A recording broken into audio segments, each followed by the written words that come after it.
The following is a production of Fenix Media. The views expressed do not necessarily represent those of the company or its advertisers and may contain language that's unsuitable for younger listeners.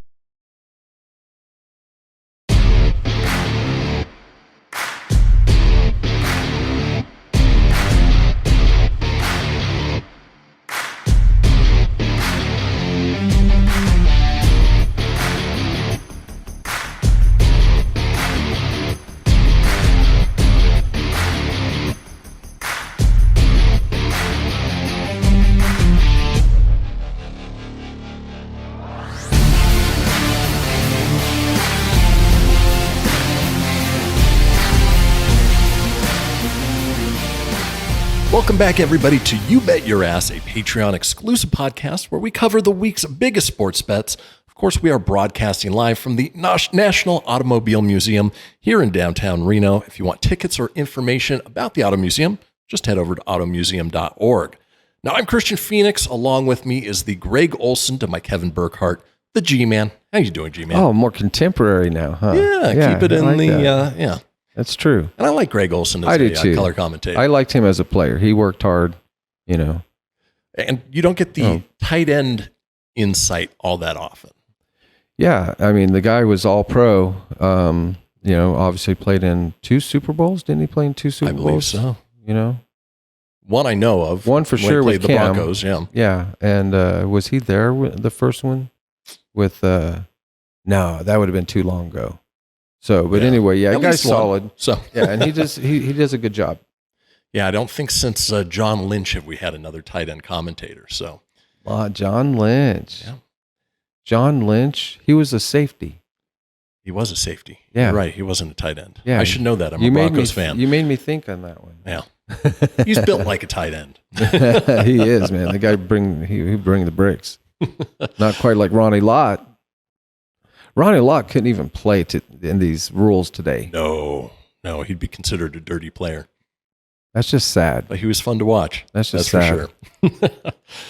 Well, speaking of sad, to some degree, we're going to take a look back at last week. Last week was NFL Week 14, and it was a little bit of a good news, bad news situation for you, G-Man. It was. We'll start with bad news. The bad news is that you went 5-9 on the picks, which that's crazy. We were on a little roll, you know, 3 weeks in a row, and I don't know what happened, but it's the way the cookie crumbles. It's funny you mentioned before the show that it's been following a pattern. So once every 4 weeks, you've been hitting the 5-9. Every 3 weeks. So you'll go 3 weeks with a winning record and then 5-9. Yeah. And then 3 weeks with a winning record, then 5-9. Yeah, exactly. And you've done that 3 in a row. Yeah. And it's not 6-8.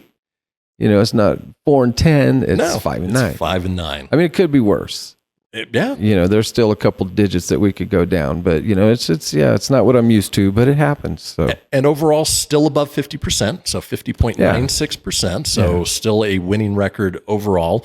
And, if the trend continues, we'll have 3 more winning weeks. And then the end of the week, regular season, you'll have another 5-9. Let's hope we buck that trend, though. Yeah, that would be, tracking for week 17. Week 18, actually. Week 18. Oh, yeah. So, that wouldn't be good. The last, right. Going into the playoffs. Playoffs! I got to pull that soundbite up. That's a fun one. And then if you're following the $2 tally, if you put down $2 on every bet that we lay out for the entire season thus far, well, even though it's a 50.96 winning percentage, you'd only be down $13.20. And that's basically what the casino takes in order to be able to, continue operations and put all the giant screens in and fun stuff that they do, but still winning overall. And the hope is by the time we get to the end of week 18, that you'll have at least $1 in your pocket from laying down 2 on every game this season. We're working on it. We got close. We got down to $4.20. It got really last close. Week, but dang it. So it's fun though, man. We're having a good time. So that was the bad news. Now for the good news. So you excitedly texted me Sunday night. Yeah. Basically saying that you hit after 14 weeks of NFL games. Yeah, on the 14th week. So after on the 13, 14th week, you hit the progressive of $38,390. You were one of 2 people who won it. That's right. which is quite the feat. You have to obviously hit every single game in that progressive card lineup. 14-0. And in order to do that, you put in a number of cards, obviously trying to, play the different combinations. And sure enough, you hit it. And it was your first ticket that you put in. Ticket 1A. Right. We have them in batches basically of 16, as you're mixing and matching, so it's kind of $80 a cluster, so we had 4 of them, this time as far as the mixing matches. And then we had a little bit extra, invested, for the, if shit goes wrong, right?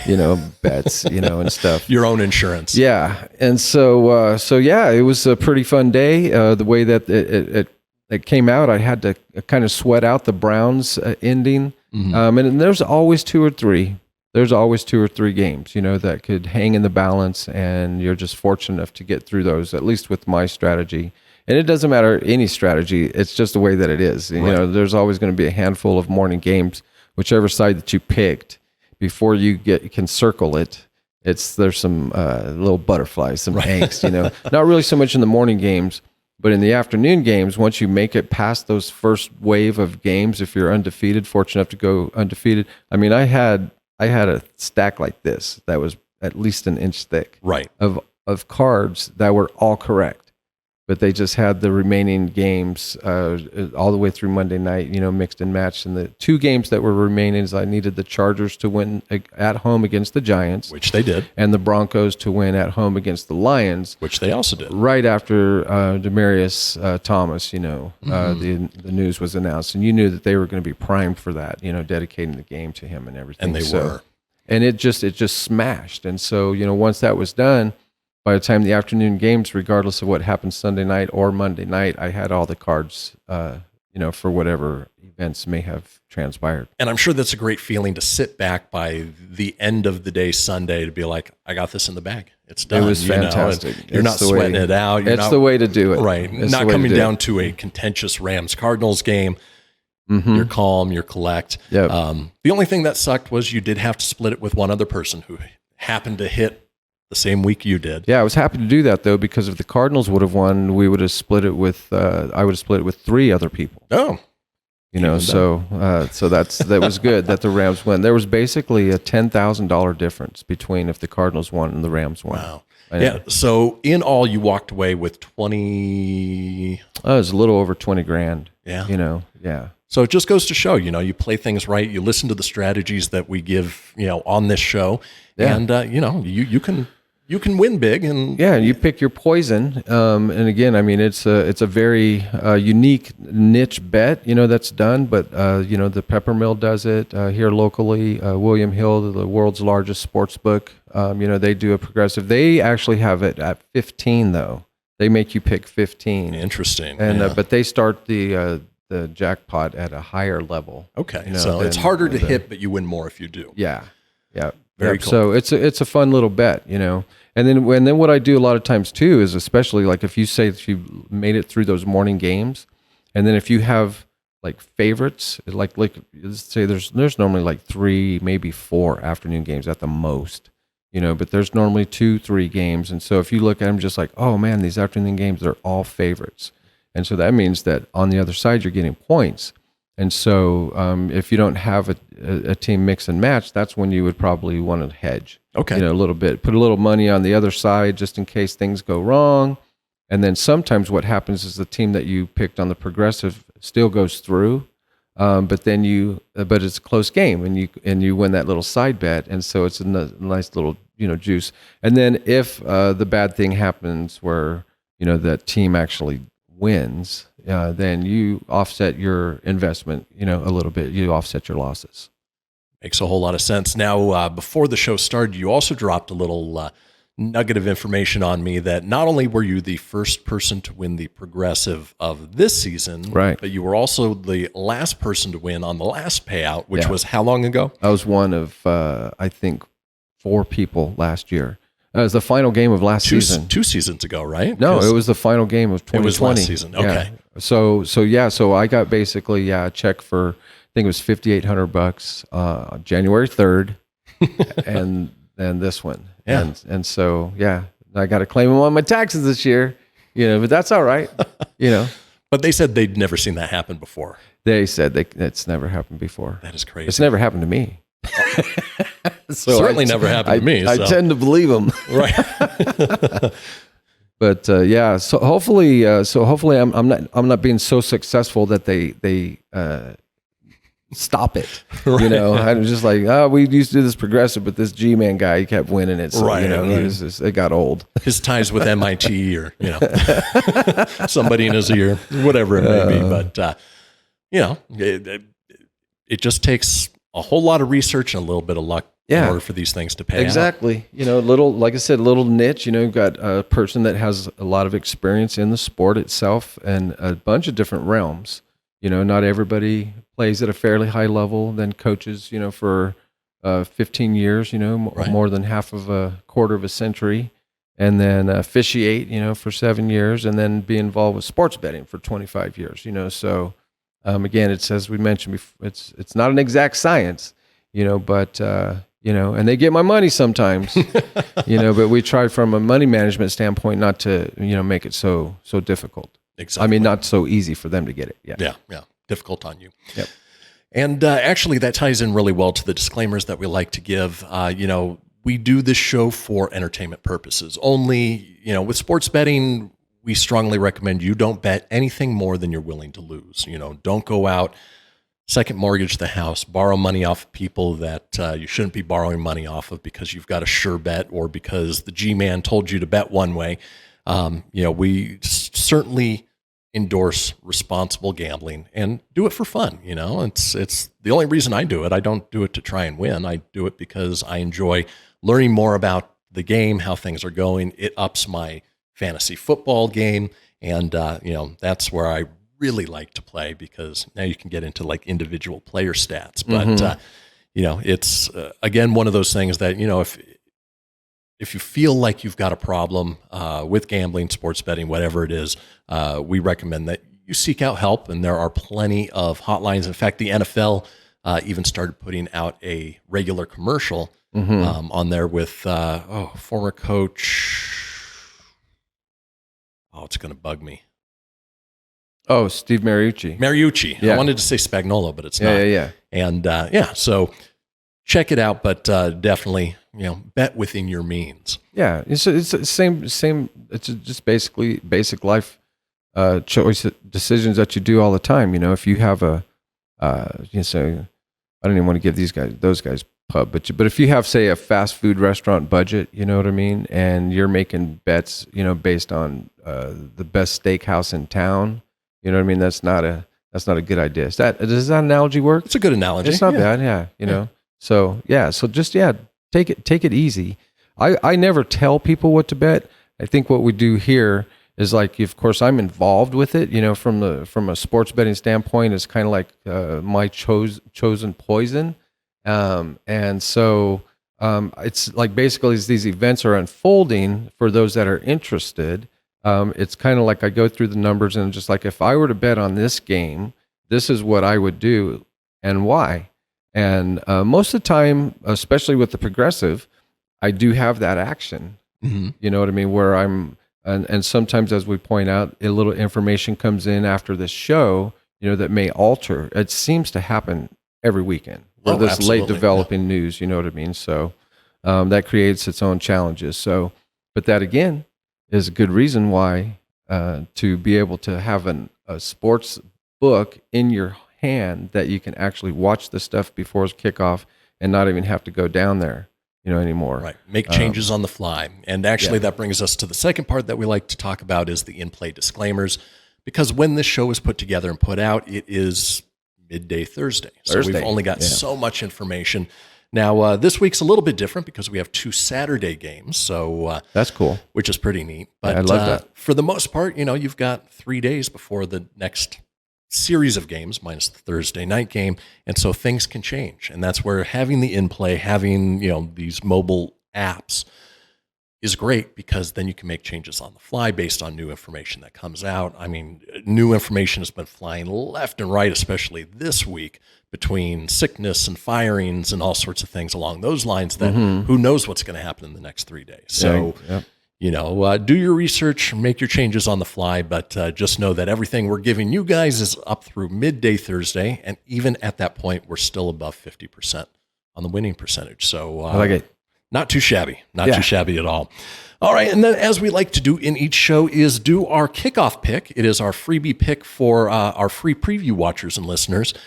We give you guys one pick to basically wet your whistle, give you an idea of, sort of the things that we do, and then ask that if you do like what you have to hear, that you join us over at patreon.com/YouBetYourAss. Subscribe for as little as $3 a month for the audio-only podcast, $5 a month for audio and video, and then $10 for G-Man's bonus bets. And then I do a Bring 'em or Bench 'em fantasy football insight on who to start, who to sit for each week. So a lot of value for just a little money each month. And, it helps support us, helps us put the show together each week. And, might even buy us a beer when we're at the sports book. Yeah, I've been drinking a lot of beer this last weekend. I can only imagine. So this week's kickoff pick, a lot like last week, is actually the last game of the week, the Monday night game. Yeah. We've got the Vikings headed to Chicago against the Chicago Bears. You've got the Vikings at -3.5 by the hook. And, this should be a fun one to watch. Kirk Cousins, he's just 1-5 as a starter against the Bears, but he's against, Justin Fields, who has been looking a lot better in recent weeks. It is a conference game, and they are pretty good rivals as well. And so, it's a little bit of a coin flip. Bears have been playing better in recent weeks. Vikings, they've lost close ones. They've won close ones. But how'd you get to Vikings -3.5? Yeah, on this one, it's of course, there's so many games that are playoff games. Last week, just the Cowboys Washington game. That basically was the pivot of the NFC East, right? Division crown, the way that it kind of set up. And so I think the same thing, except at this point, the Bears haven't been mathematically eliminated from the playoffs. But I think everybody kind of knows, mentally, what's going on. Nagy's, playing for his job. He's definitely on the hot seat. He could be fired already, and he just hasn't been notified. And not like Urban Meyer. Yeah, the Vikings are just on the outside looking in. They finally got a good victory under their belt on the Thursday night game against the Steelers. So they're on a little mini bye. They're the one that kind of has a little bit of an extra rest. Anybody again that watched that game that saw Dalvin Cook, and then the subsequent second half implosion, that kind of got the Steelers back in the game. If they were just a score and a 2-point conversion away from tying the game after being down, was it 24-0? It was a big 29 to nothing. As a matter of fact, they made a point that they would have beaten the 49ers record for the largest margin of comeback, which was 28 points years and years ago when Montana, it was the year before he won the Super Bowl, and they came back and beat the Saints in New Orleans, 38-35 or something like that. There's a throwback for you. Yeah. So the Vikings, -3.5, I think, again, I like their fast starts. They've been doing that. And again, same thing last week with the Steelers, and they are so conscious, I think, of not giving up a big lead. I think that in this case, they should be able to get a lead and maintain it. Well, what's funny is the Bears sort of mirrored that last game too, the Monday night game against the Packers, because they started out strong. They were ahead for most of the first half. At halftime, they were ahead. You're right. Yeah. And then Packers did what the Packers do, turned around and beat them, 45-30? 45-30, exactly. And so, they started out strong, and then things started falling by the wayside. So you've got two teams that kind of come out the same way, finish the same way. Yeah. How's it going to turn out in this one? Yeah. So, 3.5 points. Yeah, go ahead and buy that hook. Get it down to a field goal just in case it is a little nip and tuck. The Vikings, again, have had, I think, every game except for one all year long where it's been under a touchdown. So it's a tight one. I think under the circumstances, the Vikings are going to go out and get it. They're going to go get it. I think that's fair. And they've got something to play with, too. So All right, and that does it for the kickoff pick, our freebie each week. Again, head over to patreon.com/YouBetYourAss in order to subscribe. And we'd love to see you guys join.